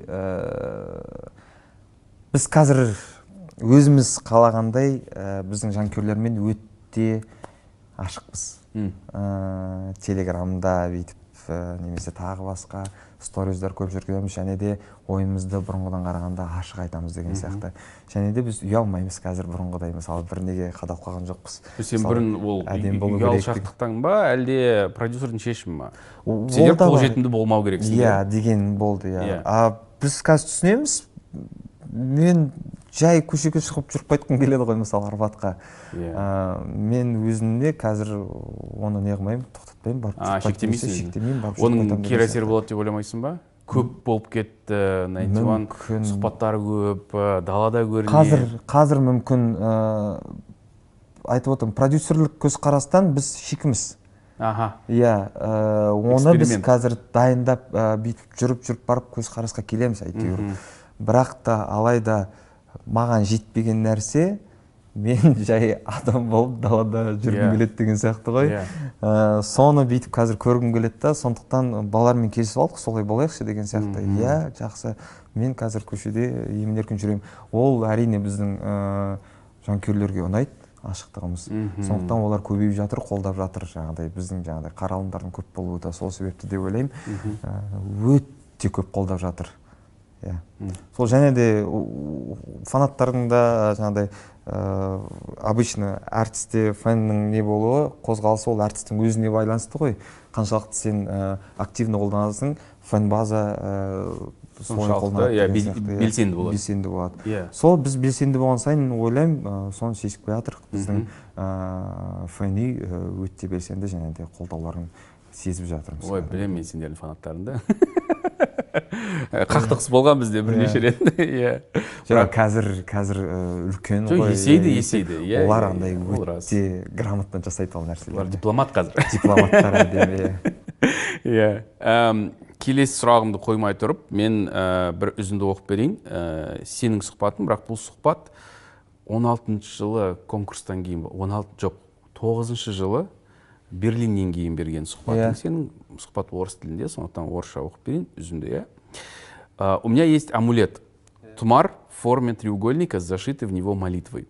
Бахтапа, моя тетя и ясновидящая, сделала мне оберег и сама написала молитву. Я верю в то, что это он мне во всем помогает. Тетя еще связала для меня платочек, который я постоянно ношу на своей руке. Мама, когда провожала меня, то прочитала молитву и поцеловала в лоб в знак благословения. 9-шы жыл, әлі баласының кезде. Сұрақ жаңағы сенің көрермендерің, тыңдармандарың да қойып жатыр. Дінге деген көзқарасы, қашан намаз оқи бастайды, намазға деген көзқарасы деген сұрақтар толып тұр. Мына жақта енді өте қазақи, біздің ділімізге жақын, сондай, тұмар деген барлығымыздың өсіп көрген, білетін нәрсеміз. Қазір өкінішті, қазір көп көре бермеймін балалардан.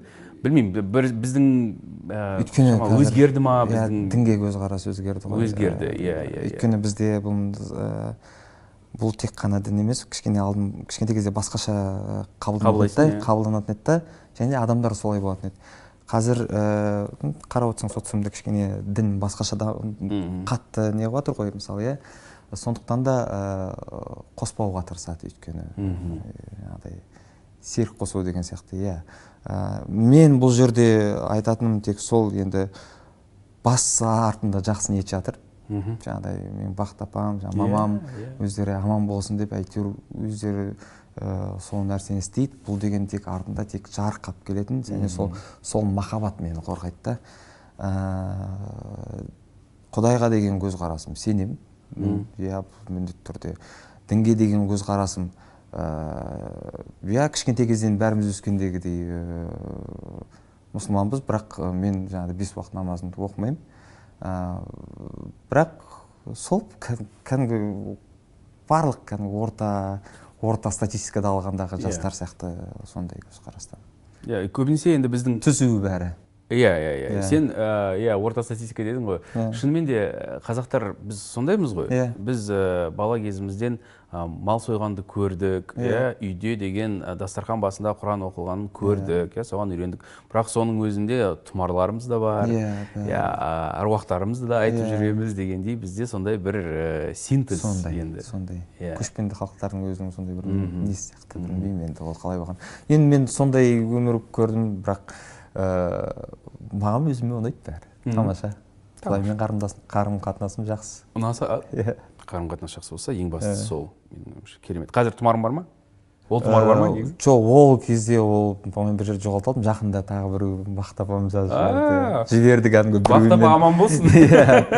Ол енді әрдайым қорғап жүреді деп. Керемет.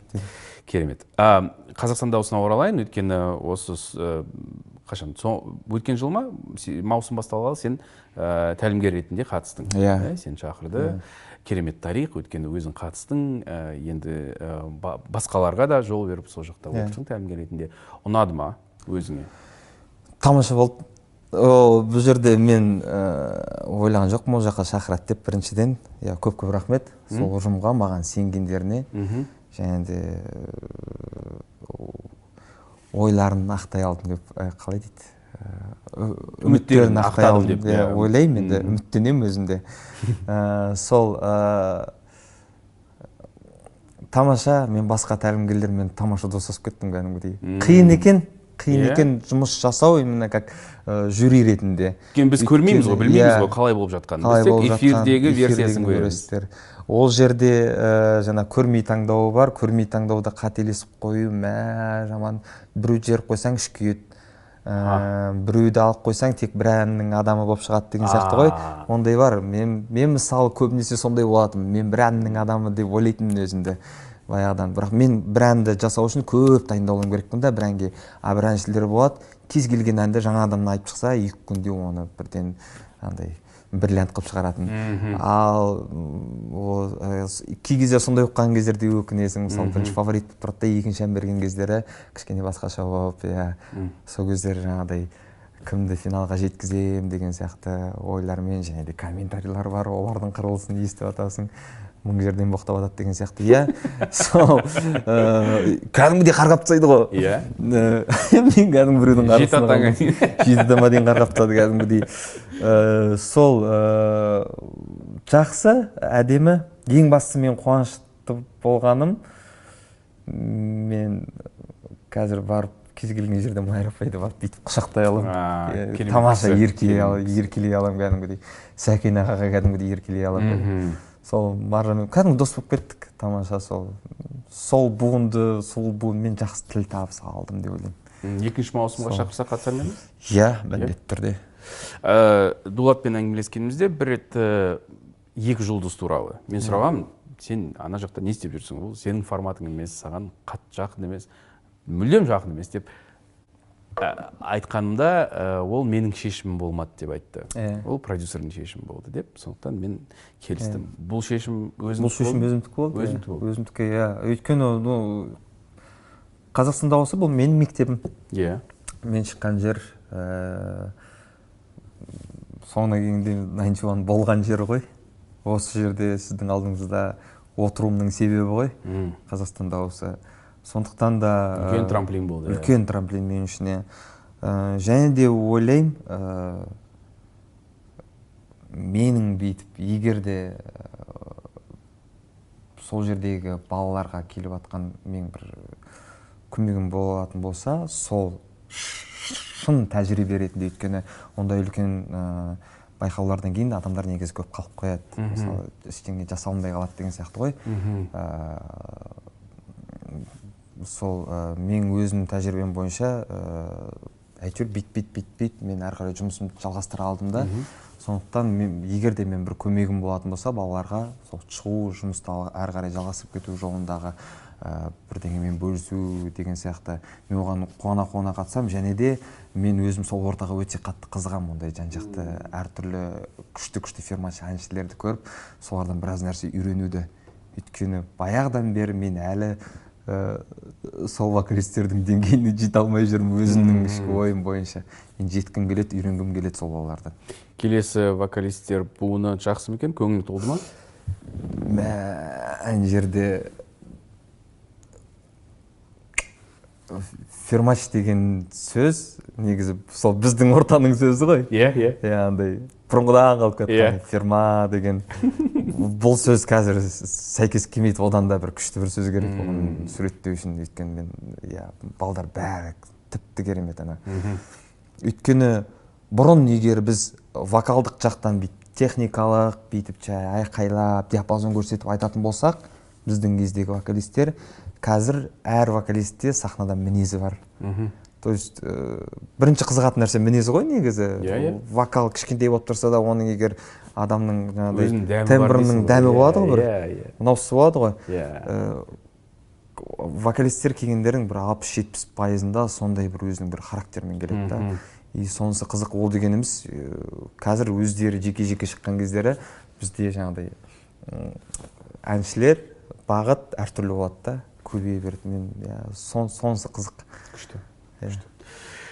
Музыка туралы әңгімелесе береміз, ол бітпейтін әңгіме. Бірақ музыкадан бөлек негізі, сен мысал үшін оянғанда, бос уақытыңда жаңалықтарды оқисың ба? Иә. Барлығын қадағалап отырасың. Не болып жатыр елде, әлемде не болып жатыр? Қадағалауға тырысам күнде қарап отыруға. Но енді бәрі қадағаламайын десең де тиктоктан шығады ғой. Сен тиктоктан оқисың? Телеграм емес, сайттар емес? Жоқ, телеграм емес. Мәссаған. Фейсбук жоқ, телеграмнан ештеңе оқымаймын, тиктоктан көп нәрсе шығады бәрі. Президентіміздің соңғы айтқан сөздерін көрдің ғой Петербургта? Экономикалық форумда болған. Қайсысы?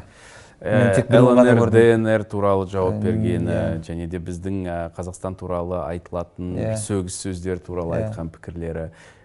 Қандай әсер алдың? Мы не признаем ни Тайвань, ни Косово, ни Южную Абхазию, ни Южную Осетию, ни Абхазию. И, по всей видимости, этот принцип будет применен и в отношении квазигосударственных территорий, коими, на наш взгляд, являются Луганск и Донецк. Вот эти высказывания мне не очень понятны. Как говорится, на чью мельницу льют воду вот эти деятели, которые каким-то странным способом комментируют иногда, будь то решение руководства Казахстана или события, которые происходят в нашей стране. Сізге ол ерекше әсер берді ма? Мені қуантты, сөзін шыны керек. Мені қуантты. Мен де қуантты, бірақ қуантқанда мен кәдімгідей андай солай болу керек негізі. Бұны бүйтіп мен ойламаймын. Бір жетістік деп. Бір жетістік деп. Бұл біздің ойымыз, халықтың ойы деген сияқты. Бұл кәдімгі күнделікті нәрсе қарау керек. Сол. Бірақ біз оған үйренбегенбіз ғой, бұндай көрмегенбіз. Сол адамның бәрінің санасында жеттік па осы жағдайға? Болу керек деп ойлаймын. Әркімнің үкімет бірдеңе жасау керек. Вот сон міндет, ол бірдеңе жасаса біз қуанғандай емес, ол үкімет біздің елдің менеджер ғой. Бізді алдыға жетелейтін, бәріміздің жағдайымызды жақсартатын деген сияқты. Демек, үкімет жұмысын жасау керек, жасалынып жатса өте керемет. Неше? Кемелжан Шамилевич? Вот Кемелжан Шамилевич выступал и...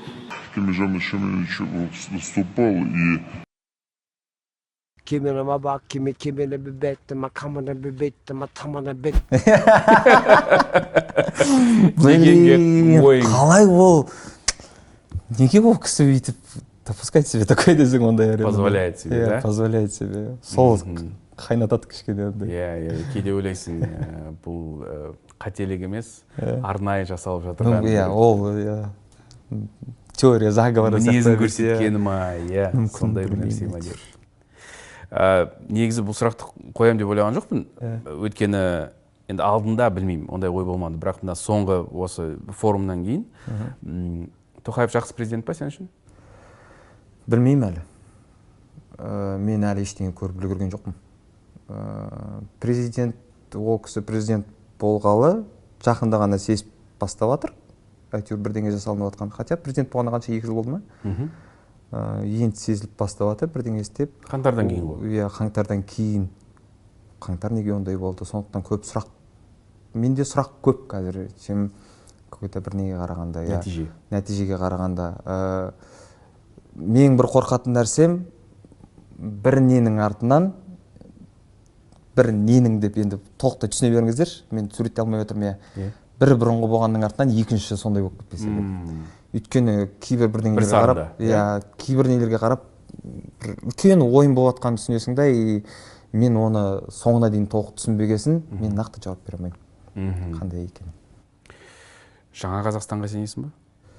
Мен жастарға сенемін. Мен нақты жастарға сенемін. Сол жастар жұмысын жасаса, сенсе өздеріне, өздерін сүйсе, өз істерін сүйсе және өздерін басты түсінсе, не қалайтындарын, мен ойлаймын сол кездері біз өсеміз деп. Тамаша. Жасың 29-да. 29-да. 30-ға жақындап қалдың. 30-ға асып барамын. Қандай эмоция туындайды? Тым эмоция жоқ. Қорқпайсың ба? Ондай мен ойлаймын, бәріміз андай ғой, бір кішкентай кезде 30-дағы адамдар үлкен сияқты болып көрінетін еді ғой. Сізге де солай еді ғой?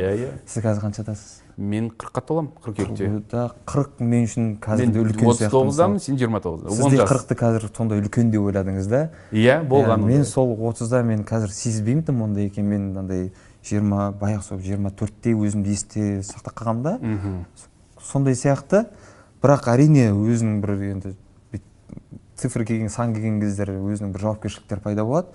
Бірақ қандай іштей тым сезбеймін мен жаңағыдай далада тұрып қуана салады деген сияқты ғой, далада тұрып айқайлап өлең айта салады деген сияқты, иә, мысалы сондай киімімді бүйтіп мен андай қылып үлкен кісілер сияқты киінемін деген сияқты емес ше. Сондай ішкі көңіл күйім бұл жасқа. Қызық. Иә, сұраған себебім сен осы 7-8 жыл бойы Teen Idol образында жұмыс істеп жүрсің.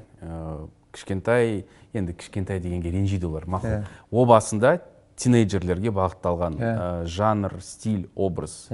Сен де бейімделдің оған. Қазір енді 29-дасың. 29-да 30-дағы жігіттің 13-14-тегі қыздарға ұнауы негіз дұрыс емес. Бір ой ойылды. Өзіңді енді қалай кейде біздің әншілеріміз сол бір бойз бенд, кішкентай жас бала деген образда қатып қалады да, сосын өздері байқамай қалады уақыттың қалай өткен, не істейтіндерін. Сен мазалай ма ол ой? Мазаламайды, себебі бұның бәрі өте органично жүріп жатыр деп ойлаймын қазір.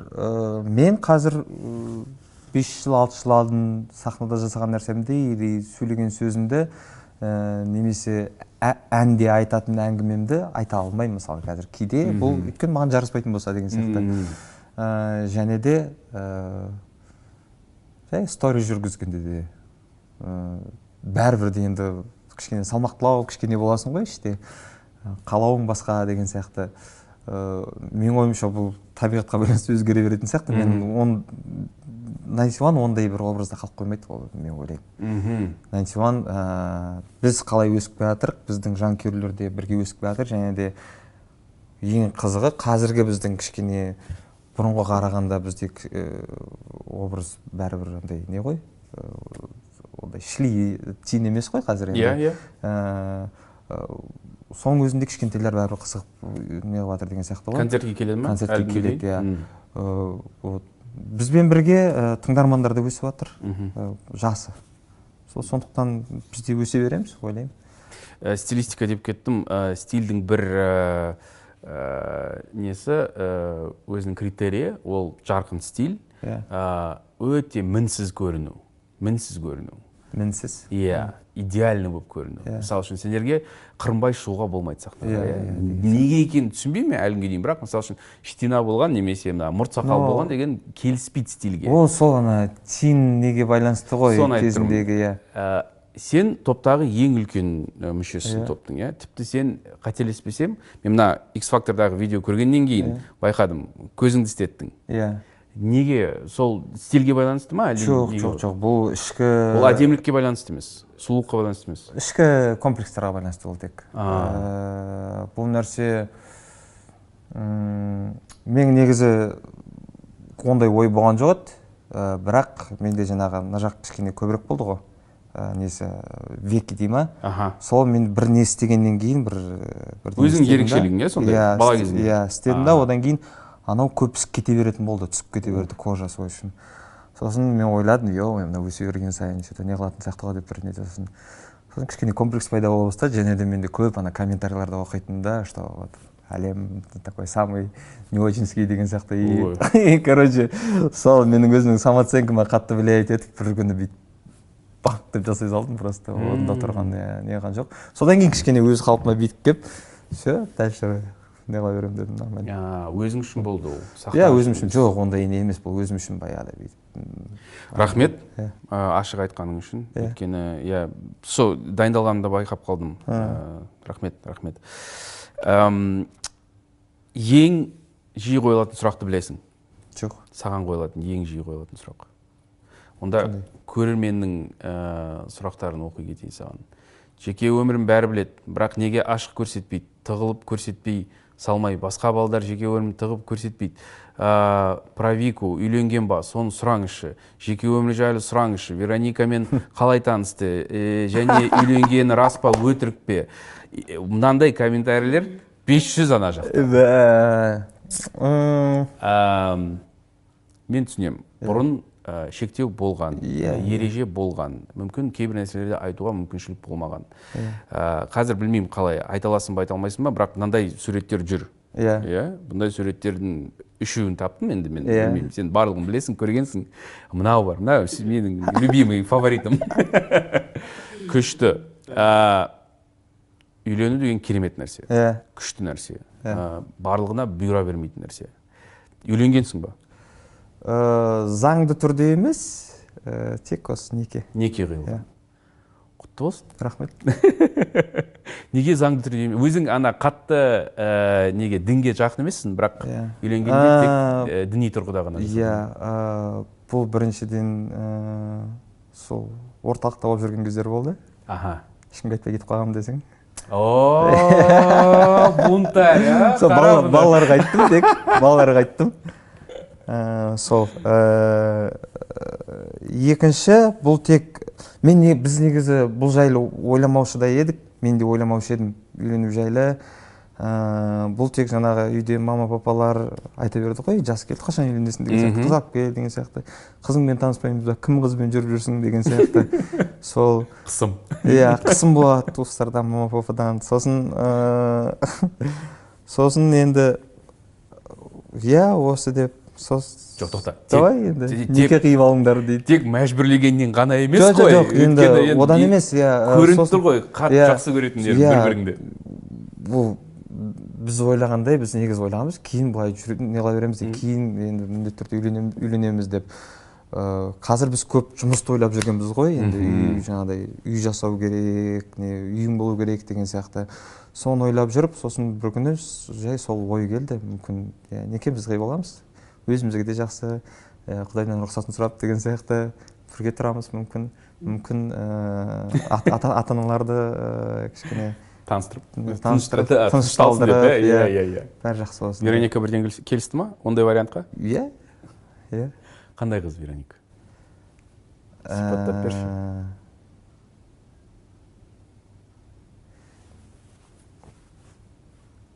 Ерекше қыз, менің сенімділігім, маған сенімділік беретін қыз. Және өте ақылы бар қыз, өте ақылы бар, тым андай адамда болады ғой, кейбір адамдарда болады ғой, бір кипишта жүргісі келеді, бүйтіп бір жерде болғысы келеді, бірдеңені көргісі келеді, не деген сияқты. Ондай жоқ. Қатты андай сезімге беріле бермейді, әрі-бері былай. Сезімге берілгенде тек ол біздің айналамызда, иә.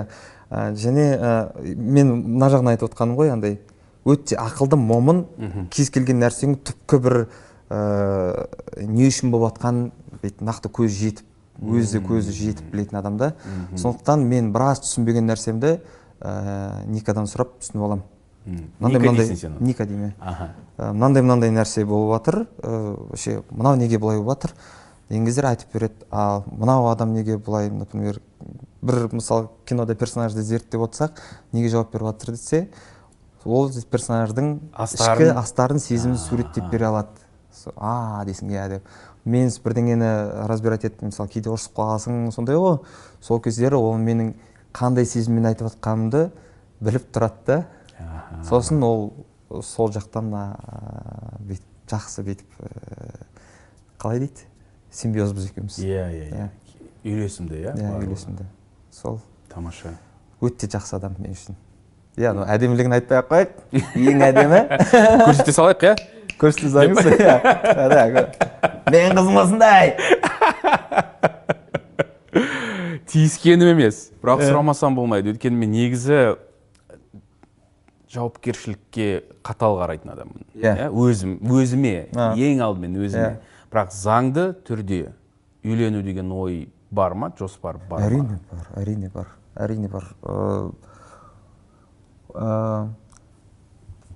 Оған үлкен тойын істеу керек.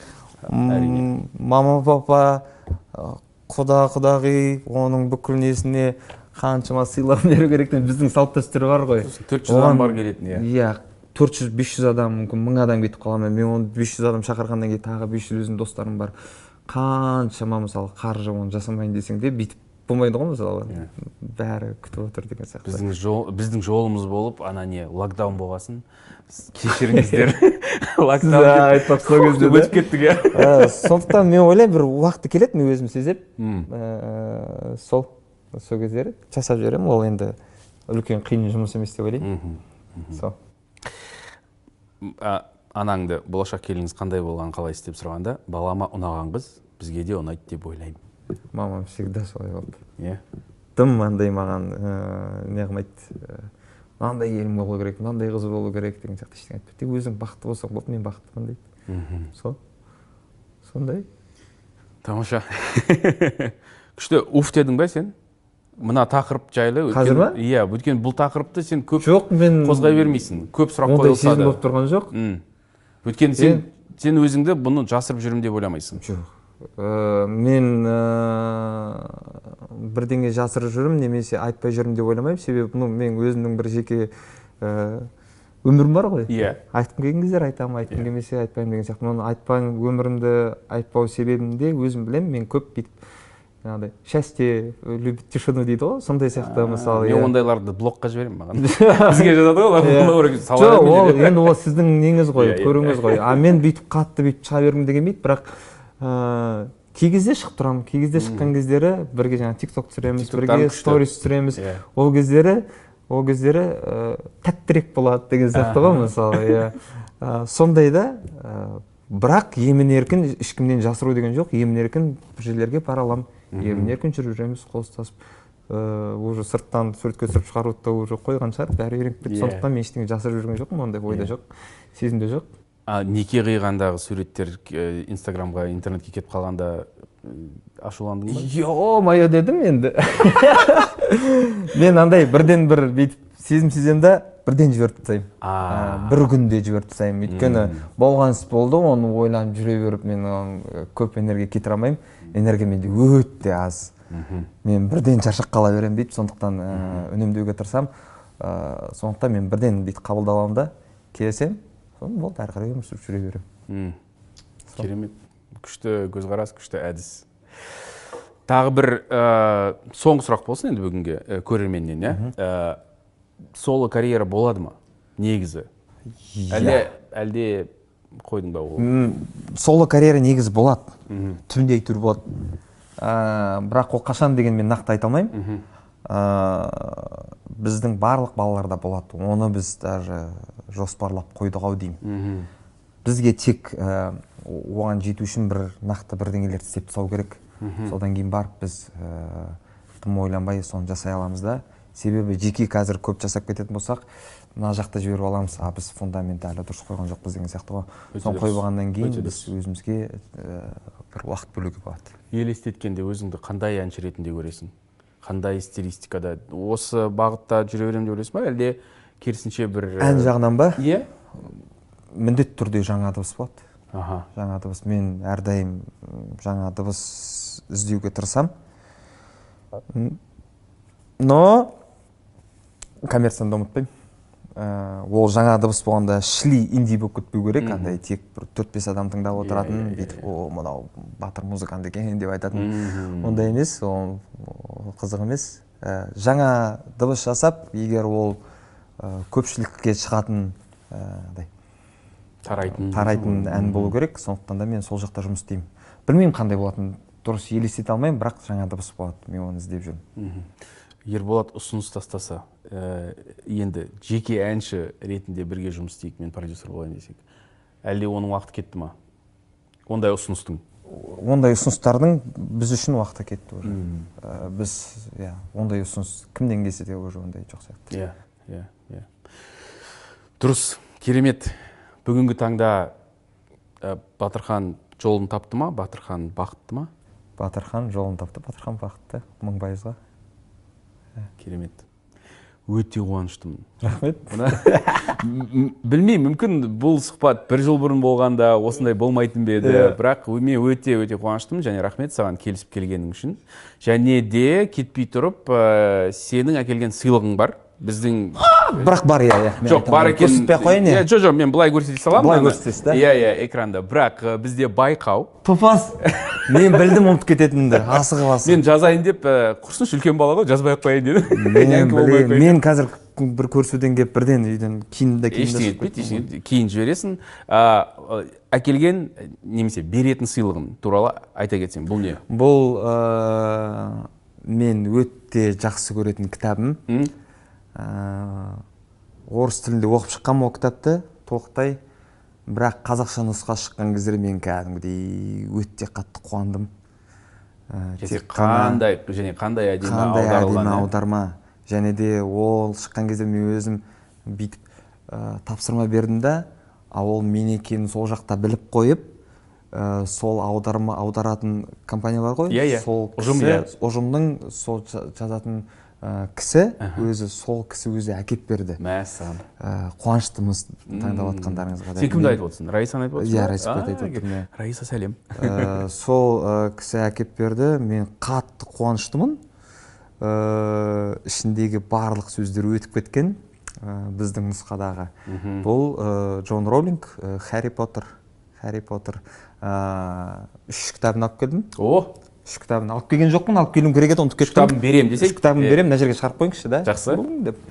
Бұл пәлсапа тас, жасырын бөлме және Асқабан тұтқыны. Сол 3 кітап. Тамаша. Бұл кітапты кімге береміз? Кімге табыстаймыз?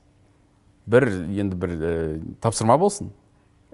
Комментарий жазған, бірақ комментарийге не жазу керек? Немесе қандай сұраққа жауап беру керек? Жалпы ма? Иә.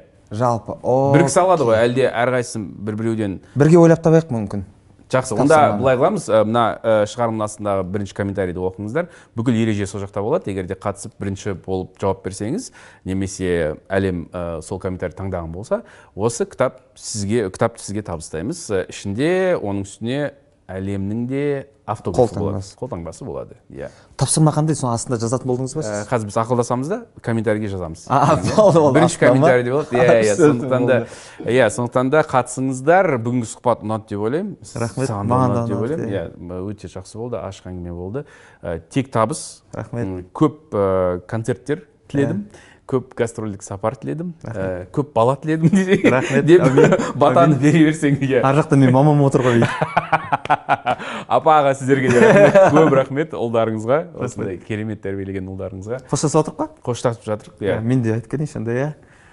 Рахмет бәріңізге, рахмет сізді шақырғаныңызға, өте тамаша әңгіме болды. Көп рахмет сіздерге, қолдап кетқандарыңызға.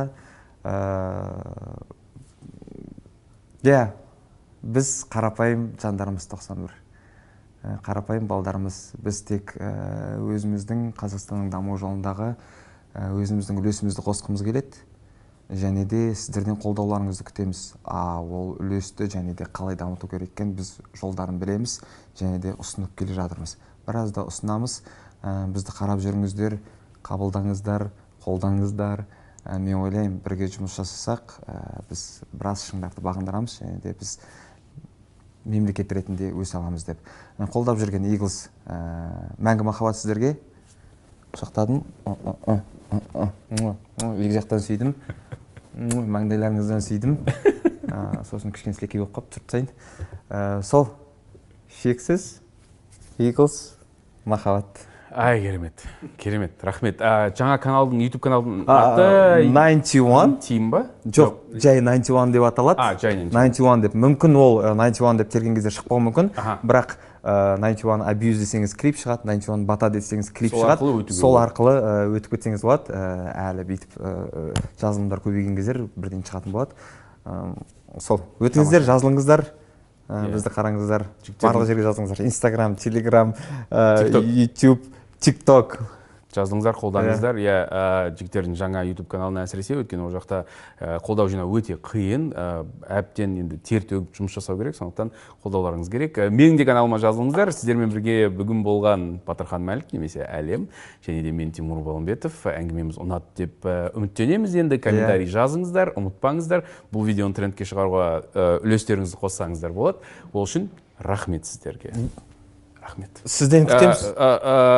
Міне менің де істеген жеткен кім. Рахмет.